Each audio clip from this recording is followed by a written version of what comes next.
have a government that is not complying with the wishes of the international community on nuclear non-proliferation, when you have a government who is, kind of thumbing its nose at the world when it comes to advancement and technology of nuclear weapons, then clearly you have to set some criteria of whether who gets to chair a conference as important as this. I believe strongly in nuclear disarmament, and to have this regime at the chair of this committee is unfortunate indeed.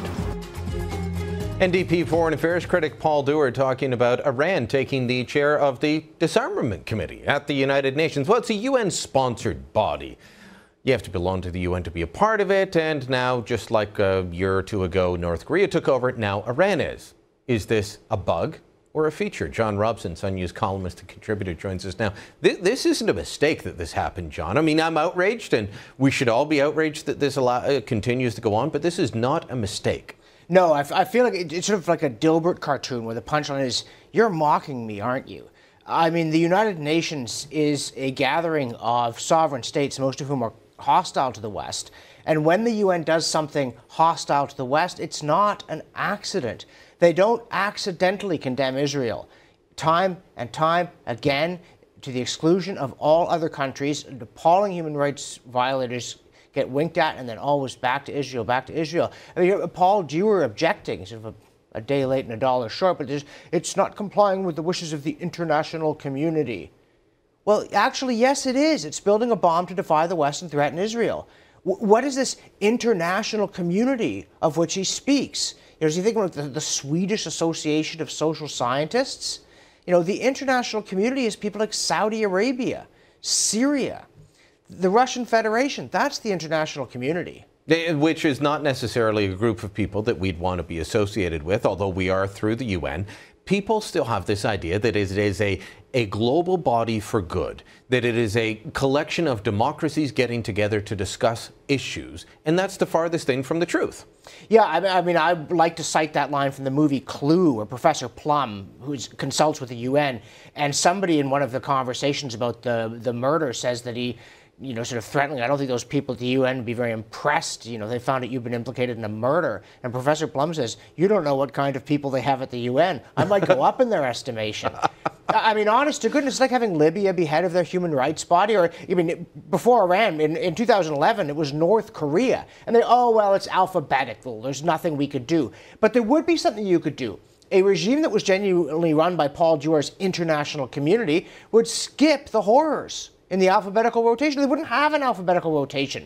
They'd require somebody chairing a disarmament body to have some contribution to disarmament that wasn't destructive. Now, when I interviewed John Bolton, the former American ambassador to the UN last fall, we were talking about the idea. I mean, I am perpetually calling for Canada to leave the UN. I don't think it's going to happen anytime soon. I would love for it to happen, but I don't think it's going to. So I was talking to him and I said, well, what can be done? What can Western countries that want good to come out of this do to change it? And he said, stop paying dues, and that would shake things up. He said, if Canada stopped paying dues, it would be like a shot across the bow. The Boy Scout is launching a protest. We better pay attention. That, I think, would lead to cleanup. We do need to take greater action than walking out on Ahmadinejad's speech to the General Assembly once a year. Yeah, though one of the things that worries me about that is that our friends, the Saudis, could easily pick up the tab. They have lots of unemployed billions of dollars. So they might just buy the UN outright. But in any event, this would never happen, because if you did that, what would people like Paul Dewar say? Oh, it's the international community. Canada goes rogue. What has happened to our blah, blah, blah, blah, blah, blah, blah, invoking the spirit of Lester Pearson. You have to start by challenging the rationale for the UN, which is that it is a benevolent world government, that it is, in fact, an effective body that brings about good things, that it has legitimacy, that it somehow represents the people of the world in a way that their own atrocious governments don't, or worse, do. Because until you do that, you can't take practical steps like defunding them. You have to come right out and say, there is no international community. There are sovereign nations. We are one. We know how to run our own affairs. We do not need meddling help from the likes of Senegal and Cameroon to tell us how to run our government. They should physician heal themselves before they come bothering us. And this body, this disarmament conference, you know what it does? Nothing.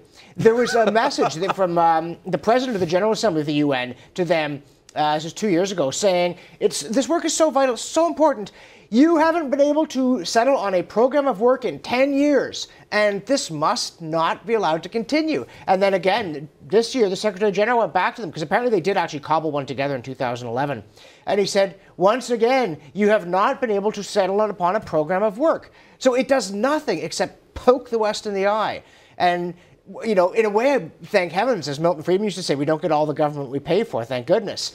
We don't get all the UN we pay for, and that's a good thing, just these gusts of wind buffeting each other in the windbag central. But as long as we pretend that this body is something vastly different than it really is, we're never going to deal sensibly with what it actually is. And someone like Paul Dewar, he may dream of the brotherhood, of the siblinghood of mankind, but to dream of that and then look at the UN and go, oh, rapture, there it is. No. That's not what you were describing. John Robson, good speaking to you as always. Send me your thoughts on it. You can drop a line at lillyspad.ca. It's easy to get a hold of us there. I mean, what do you actually think of the UN? I agree with John.